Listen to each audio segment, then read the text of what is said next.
warahmatullahi wabarakatuh.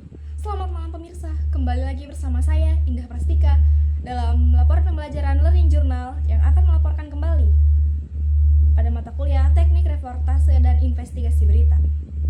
Pemirsa, di era informasi yang tak henti mengalir, integritas jurnalisme adalah komoditas termahal. Sebuah kajian mendalam menyoroti betapa esensialnya fondasi yang menopang profesi pewarta. Sejarah, regulasi, dan etika. Tiga pilar ini adalah kunci untuk membangun jurnalisme profesional di Indonesia.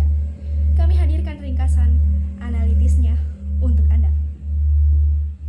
Yang pertama ada pilar sejarah dan kontrol sosial. Kita mulai dengan pilar pertama, pemirsa.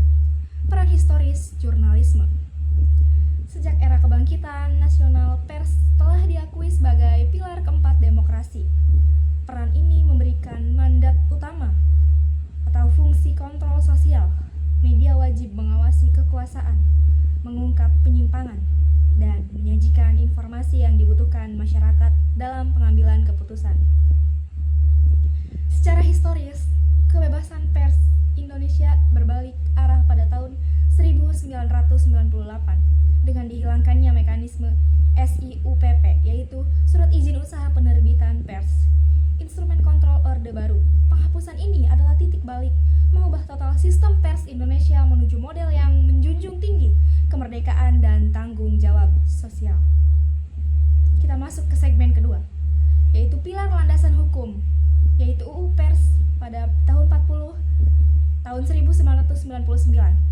Pilar kedua adalah landasan hukum yang diperkuat oleh Undang-Undang Nomor 40 Tahun 1999 tentang Pers.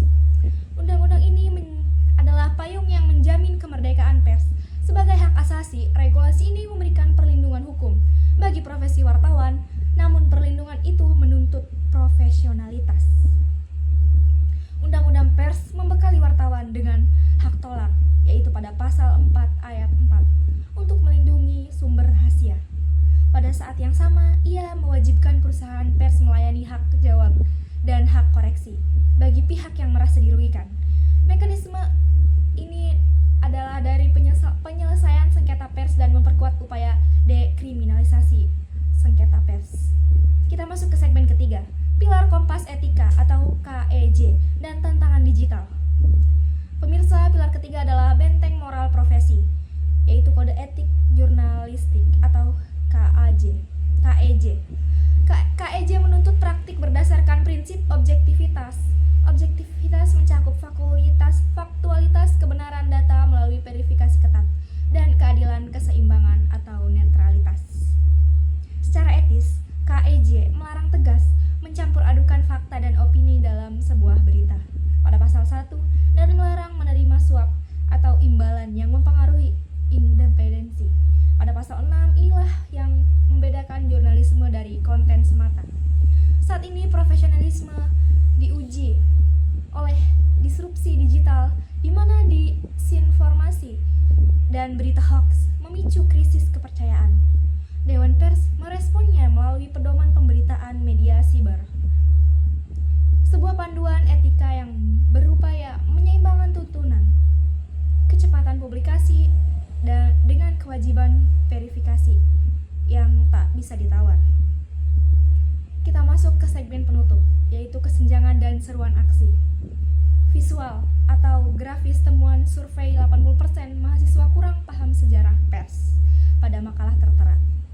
Tiga pilar ini, sejarah, hukum, dan etika, adalah paket integritas yang wajib dipegang teguh. Namun, studi menunjukkan adanya kesenjangan pengetahuan yang mengkhawatirkan. Laporan kajian ini menemukan bahwa 80% dari calon pewarta para mahasiswa komunikasi belum memahami betul sejarah pers, dan 66,7% masih kurang paham terkait undang-undang pers. Pemirsa, ini adalah seruan aksi yang tegas bagi Institut Pendidikan dan Industri Pers. Penguatan kurikulum yang berfokus pada fondasi pers harus menjadi prioritas utama. Hanya dengan pemahaman yang utuh, kita dapat melahirkan praktisi yang bertanggung jawab, kredibel, dan mampu mengembalikan kepercayaan publik pada jurnalisme. Demikian laporan khusus kami mengenai integritas jurnalisme. Selamat malam dan sampai jumpa pada laporan berikutnya. Terima kasih. Wassalamualaikum warahmatullahi wabarakatuh.